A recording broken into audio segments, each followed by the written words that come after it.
BMS academy में आपका स्वागत है। में हमने PHP के बारे में बहुत सारी जानकारी ली। हमने फीचर, बेनिफिट्स, किस तरह से प्रयोग किया जा सकता है, कौन कौन से सॉफ्टवेयर चाहिए, फिर उन्हें किस प्रकार से इंस्टॉल करना है। तो हम अब अपना पूरा सेटअप कर चुके हैं अपने पहले PHP प्रोग्राम को रन करने के लिए। तो ये इस सेशन में हम पहले PHP प्रोग्राम को रन करके देखेंगे और प्रैक्टिकली इसको देखेंगे किस प्रकार से प्रयोग कर सकते हैं। तो देखिए, हमारे पास यहाँ पे सबसे पहले ये सीखना चाहेंगे कि PHP कोड है क्या, किस प्रकार से उसको प्रयोग करते हैं। अब क्योंकि हमें PHP लैंग्वेज की जानकारी है, तो यहाँ पे जैसा मैंने पहले भी बताया था, PHP फाइल्स आपको अलग से सेव करनी पड़ेंगी और उसकी एक्सटेंशन .php होने वाली है। अब PHP कोड को किस प्रकार से टाइप किया जा सकता है, तो आइए इस पहले प्रोग्राम की जानकारी हम लेते हैं। अगर आप यहाँ देखें तो एक HTML का कोड दिया गया है, क्योंकि मैं PHP को HTML में एम्बेड कर सकता हूँ, लेकिन जब फाइल सेव करेंगे तो ध्यान रखिएगा वो .php के नाम से सेव होने वाली है। अब वो .html के नाम से नहीं सेव होने वाली। तो यहाँ पे मेरे पास एक HTML कोड को शुरू किया गया है टैग के साथ, और फिर HTML फाइल के टैग को क्लोज कर दिया गया है लास्ट में। और यहाँ पे सबसे इम्पोर्टेंट लाइन, क्योंकि PHP हम सीख रहे हैं तो सबसे इम्पोर्टेंट लाइन बीच वाली है। हम PHP कोड को प्रयोग करने के लिए, PHP कोड को शामिल करने के लिए लेफ्ट एंगुलर यानी कि लेस देन वाला साइन और साथ में क्वेश्चन मार्क, ये दोनों लगाने हैं और साथ में PHP कीवर्ड को टाइप करना है। ये हमें रिप्रेजेंट करेगा कि ये जो स्टेटमेंट है ये हमारी PHP की स्टेटमेंट है। Left angular bracket, question mark और साथ में PHP, ये तीनों इकट्ठे रहेंगे जो ये शो करेंगे कि यहाँ से PHP का कोड आपका शुरू होता है। फाइनली जब PHP कोड खत्म करना है तो फिर से क्वेश्चन मार्क और राइट एंगुलर ब्रैकेट, जिसमें कि ग्रेटर देन का साइन प्रयोग किया है हमने, इसको प्रयोग कर सकते हैं आप। तो यहाँ पे अगर क्वेश्चन मार्क के साथ हम ग्रेटर देन का साइन प्रयोग करेंगे तो ये बताएगा कि PHP की जो टैग है वो यहाँ पे ख़त्म हो रहा है। इसके बीच में हम अपनी स्टेटमेंट्स को शामिल कर सकते हैं। जो भी स्टेटमेंट हम PHP में एग्जीक्यूट करना चाहते हैं वो सारी की सारी यहाँ पे प्रयोग कर सकते हैं। हम अपनी एक प्रोग्राम की फाइल में कई बार PHP टैग को प्रयोग कर सकते हैं। हम कहीं भी इसे ओपन कर सकते हैं, फिर कहीं भी इसे क्लोज कर सकते हैं अपनी रिक्वायरमेंट के अकॉर्डिंग अपनी फाइल में। तो आइए देखते हैं यहाँ पे क्या दिया गया है। तो जैसे मैंने बताया, स्टार्टिंग टैग जो हमारे पास लेस देन, क्वेश्चन मार्क और PHP के साइन से बना है, ये हमारा स्टार्टिंग टैग रहने वाला है, स्टार्टअप रहने वाला है PHP कोड के लिए। उसके बीच में जो स्टेटमेंट शामिल की गई है वो है इको। कुछ भी आपको यदि अपने वेब पेज पे डिस्प्ले करवाना है तो वो आप इको के साथ डिस्प्ले करवा सकते हैं। जैसे मैंने यहाँ डबल कोट्स में स्मार्टो सिस्टम लिख दिया है, तो इको के साथ स्मार्टो सिस्टम लिखने के कारण जो डबल कोट्स में स्मार्टो सिस्टम है इसको डिस्प्ले किया जाएगा वेब पेज पे, जहाँ पे मैं इस PHP प्रोग्राम को रन करने वाला हूँ। तो यहाँ पे लास्ट में यदि आप देखें तो सेमीकोलन यूज़ किया गया है, जो ये शो करता है कि इको स्टेटमेंट हमारी यहाँ पे ख़त्म है। मैं एक से ज़्यादा स्टेटमेंट यूज़ कर सकता हूँ PHP प्रोग्राम में, और उस सबको अलग अलग डिफाइन करने के लिए सेमीकोलन का प्रयोग किया जाता है। फाइनली लास्ट में क्वेश्चन मार्क और जो ग्रेटर देन एंगुलर ब्रैकेट है वो ये शो करता है कि यहाँ पे हमारा PHP का सेगमेंट ख़त्म होता है। उसके पश्चात फिर से अगर हमारे पास HTML कोड है तो वहाँ से कंटिन्यू कर सकते हैं। तो दो इंपॉर्टेंट बातें हैं, अगर आप आउटपुट को डिस्प्ले करना चाहते हैं PHP में तो इको स्टेटमेंट का प्रयोग करें, और सेमीकोलन जो है वो हर एक लाइन के लास्ट में आने वाला है, जो एक लाइन को दूसरी लाइन से अलग करने वाला है। अगर मैं इसको थोड़ा आसान करके शो करूं तो कुछ इस तरह से आप समझ जाएंगे। मैंने यहाँ पे एक से ज़्यादा स्टेटमेंट्स को शामिल किया है। अब देखें, PHP स्क्रिप्ट के लिए मैंने लेफ्ट एंगुलर और साथ में क्वेश्चन मार्क और फिर PHP, ये हमने एक कंप्लीट टैग बना दिया है जो स्टार्टिंग टैग है PHP का, और लास्ट में क्वेश्चन मार्क और राइट एंगुलर ब्रैकेट के साथ मैंने शो कर दिया है PHP हमारे पास स्क्रिप्ट कहाँ ख़त्म हो रही है। बीच में मैंने वो सभी स्टेटमेंट शामिल कर ली हैं जो मुझे प्रिंट करनी है। अब यहाँ देखें अगर आप, तो मैंने 3 स्टेटमेंट शामिल किए हैं। हर एक स्टेटमेंट के लास्ट में सेमीकोलन का प्रयोग किया जा रहा है, और जिससे मैं बड़ी आसानी से डिफाइन कर सकता हूँ अपनी PHP स्टेटमेंट्स को अपने पास इस स्टार्टिंग और एंडिंग टैग के बीच में। तो बड़ा आसान हो जाता है, समझना भी, रीडेबिलिटी भी बड़ी ईजी हो जाती है और बड़ी आसानी से मैं काम कर सकता हूँ। अब मैं आपको एक बात यहाँ पे और बता दूँ इम्पोर्टेंट, हमने पहले ही आपकी सुविधा के लिए सभी प्रोग्राम्स को चेक करके, एरर फ्री करके, DVD या पेन ड्राइव जैसे भी आपने हमसे ये मटेरियल लिया है उसमें डाल के दे दिया है।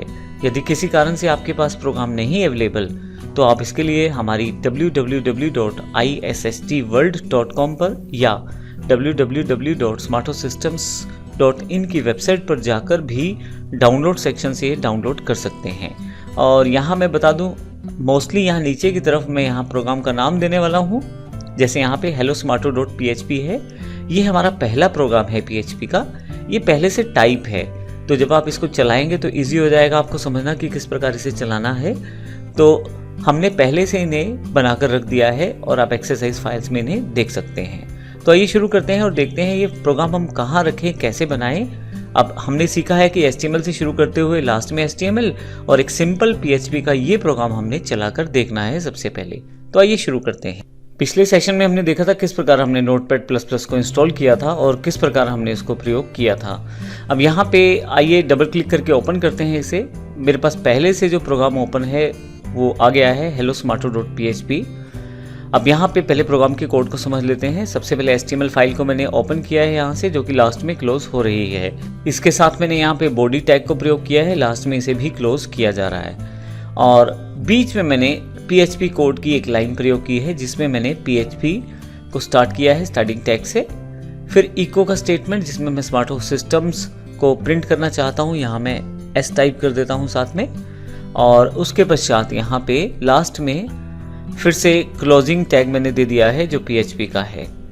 अब आप चाहें तो स्टेटमेंट को जैसे मर्जी डिफाइन कर सकते हैं। बड़ा बेसिक मैंने यहाँ पे एक प्रोग्राम बनाया है। इस प्रोग्राम को सेव करते समय याद रखिएगा कि यह प्रोग्राम का नाम .php के नाम से ही सेव होना चाहिए। तो आइए मैं इसे अलग नाम से सेव कर देता हूँ। क्योंकि यह प्रोग्राम पहले से सेव है तो मैं सेव एज कर देता हूँ यहाँ पे। और यहाँ से मैं डेस्कटॉप पे आ जाता हूँ जहाँ मैं इस फाइल को रखना चाहता हूँ। यहाँ मैं इस फाइल का नाम रख देता हूँ smarto.php। नीचे आपके पास सेव एज टाइप है, तो यहाँ से याद रखिएगा या तो आप PHP सेलेक्ट करके रखें, और यदि आपको कन्फ्यूज़न है कहीं पे तो ऑल टाइप्स करते हैं। तो मैंने ऑल टाइप्स कर दिया है और इसे सेव कर दिया है। और यहाँ पे मैं इसे क्लोज कर देता हूँ। अब देखेंगे यहाँ smarto.php बन गया है प्रोग्राम। हालांकि अभी यहाँ पे Notepad++ का सिंबल नहीं है। आप ओपन विद सिलेक्शन के साथ Notepad++ को आप जोड़ सकते हैं इसमें। तो इसके लिए मैं यहाँ राइट क्लिक करता हूँ और यदि आप देखें तो एडिट विद Notepad++ का ऑप्शन आपके पास अवेलेबल है। और यहाँ पे ओपन विद का ऑप्शन भी अवेलेबल है। मैं ये सिलेक्ट कर लेता हूँ ओपन विद, और कौन से प्रोग्राम से ओपन करना चाहता हूँ यहाँ मैं सिलेक्ट करके बता सकता हूँ। यहाँ देखें हम नोटपैड का ऑप्शन है लेकिन Notepad++ का नहीं है, तो कोई प्रॉब्लम नहीं है। हम look for another PC app के पास जा सकते हैं और यहाँ से Notepad++ को सर्च करके इसके साथ इसे जोड़ सकते हैं। अगर आपको ढूंढने में कोई परेशानी हो रही है तो उसके लिए आप सिंपल तरीका बता देता हूँ। डेस्कटॉप पे चले जाएं, इसका जो शॉर्टकट है उसे सिलेक्ट कर लें और ओपन कर लें। आप देखेंगे अब की बार फाइल के साथ स्मार्टो के साथ हमारे पास यहाँ पे जो सिंबल है वो Notepad++ का आ गया है और प्रोग्राम ओपन हो गया है। अब प्रोग्राम को यहाँ पे रन नहीं कर सकते आप। अब PHP प्रोग्राम को रन कैसे करते हैं आइए देखते हैं। मैं इसे क्लोज कर देता हूँ और स्मार्टो को यहाँ से कॉपी कर लेता हूँ। यहाँ हमें Notepad++ की फाइलों को डेस्कटॉप पे नहीं रखना है क्योंकि हमने XAMPP इंस्टॉल किया था। तो मैं आपको बता दूं कि XAMPP पहले से आपके पास एनेबल्ड होना चाहिए, और अगर आपके एनेबल्ड नहीं है तो आइए देखते हैं कैसे एनेबल्ड करते हैं उसे। कोटाना में जाकर आप यानी कि विंडोज़ के 10 के सर्च बॉक्स में जाकर आप XAMPP कंट्रोल पैनल को क्लिक कर दें तो आपके पास XAMPP का विंडोज़ कंट्रोल पैनल अवेलेबल हो जाएगा। ध्यान रखिएगा अपाचे और MySQL सर्विस आपके पास स्टार्ट होनी चाहिए पहले से। अगर ये स्टार्ट नहीं है तो फिर आप अपने प्रोग्राम को एग्जीक्यूट नहीं कर पाएंगे। मैंने दोनों सर्विसेज को ऑन कर दिया है, तो अब मेरा जो कंप्यूटर है वो as a web server behave कर सकेगा। अब ये भी ध्यान रखिएगा कि हर बार आपको ऐसा करने की ज़रूरत नहीं है, लेकिन जब भी आप बिल्कुल शुरुआती दौर से प्रोग्राम बना रहे हैं तो इसको ज़रूर चेक कर लें। मैं इसे क्लोज कर देता हूँ। अब जो मैंने स्मार्टो की फाइल बनाई है उसे मैं कॉपी करता हूँ और अब चलते हैं जहाँ हम इस प्रोग्राम को रन कर सकते हैं उस फोल्डर की तरफ।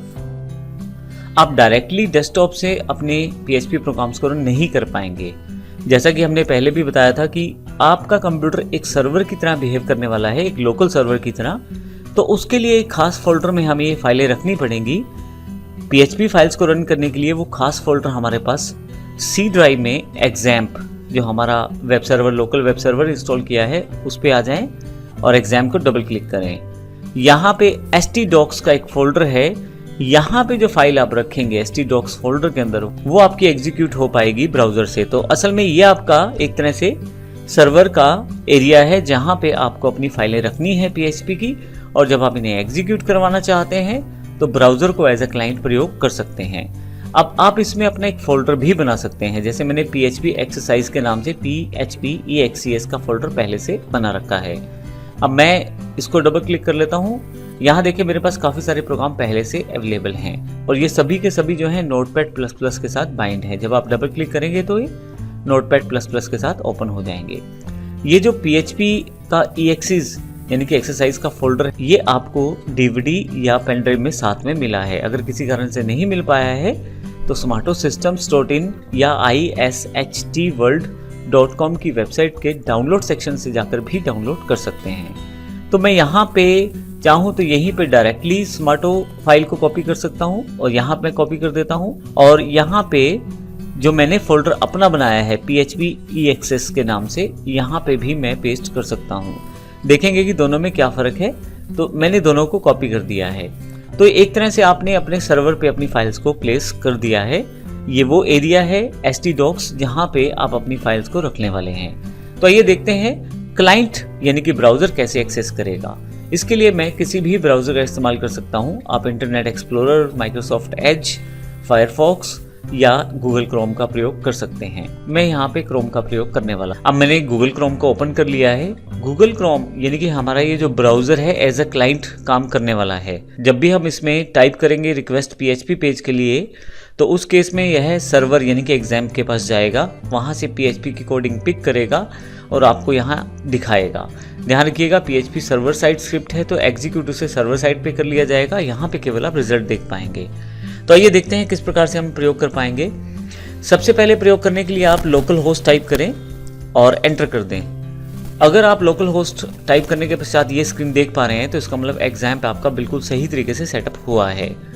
मैं यहाँ से लोकल होस्ट को डिलीट कर देता हूँ ऊपर की तरफ से, और यहाँ पे यदि आप स्लैश डाल के अपने प्रोग्राम का नाम और फिर PHP टाइप करें तो आपका प्रोग्राम चल जाएगा। मेरा जो प्रोग्राम था smarto.php और एंटर कर देता हूँ इसे यहाँ पे मैं। जैसे ही एंटर करता हूँ आप देखेंगे स्मार्टो सिस्टम्स जो है आउटपुट के रूप में अवेलेबल हो गया है। ये कहाँ से आया है, मैं फिर से वापस जाता हूँ। ये देखें आपके पास स्मार्टो फाइल पहले से है और यहाँ से मैंने ये जो इको के द्वारा इसे डिस्प्ले कर दिया गया है मेरे ब्राउजर पे। तो इस तरह से मैंने अपना पहला जो PHP का प्रोग्राम है उसे रन कर लिया है। लेकिन हमारे पास यहाँ अगर फोल्डर में देखें तो मैंने PHP एक्सरसाइज फोल्डर के अंदर भी अपने प्रोग्राम को रखा हुआ है स्मार्टो को। अगर मैं उसे चलाना चाहूँ तो किस प्रकार से चला सकता हूँ, मैं आपको बता देता हूँ। htdocs में आप अलग अलग फोल्डर बनाकर अपनी वेबसाइट्स को ऑर्गेनाइज करके रख सकते हैं। तो मान के चलें कि ये आपकी एक वेबसाइट का फोल्डर है और इसमें आप अपना फाइल्स को रख सकते हैं। अब यहाँ पे हमारे पास काफ़ी सारी फाइलें हैं और इसमें भी स्मार्टो फाइल है। अब इसको रन करने के लिए मुझे फिर से वापस ब्राउज़र पे जाना है और यहाँ से मुझे थोड़ा सा पाथ में चेंज करना है कुछ इस तरह से। जो मेरे फोल्डर का नाम है वो लोकल होस्ट स्लैश के पश्चात आएगा और फिर से स्लैश का प्रयोग करेंगे। यहाँ पे आप उस फाइल का नाम लिखेंगे जिसे आप एग्जीक्यूट करना चाहते हैं। तो यहाँ मैं smarto.php टाइप करके एंटर कर देता हूँ। आउटपुट सेम है क्योंकि हमने एक फाइल को ही दो जगह कॉपी किया है। लेकिन इस तरह से आप अपनी फाइल्स को बड़ी आसानी से ऑर्गेनाइज कर सकते हैं फोल्डर्स में, और अलग अलग तरह के प्रोजेक्ट्स को आप आसानी से फोल्डर में ऑर्गेनाइज करके प्रयोग कर सकते हैं। तो इस पूरे के पूरे सेशन में हमने ये सीखा है कि किस प्रकार हमें एज अ सर्वर अपनी फाइल को कहाँ प्लेस करना है, कैसे फाइल्स को बनाना है और कैसे PHP फाइल्स को रन करना है। तो प्रैक्टिकली ये हमारा पहला सेशन रहा है। आने वाले सेशन से हम शुरुआत करने वाले हैं वेरिएबल्स की, उनके डेटा टाइप्स की, वेरिएबल्स की, PHP में यूज़ होने वाले डेटा टाइप्स की, एरेस की, फंक्शंस की, बेसिक से लेकर एडवांस तक के सभी कॉन्सेप्ट्स को हम देखने वाले हैं जो PHP से रिलेटेड हैं। धन्यवाद।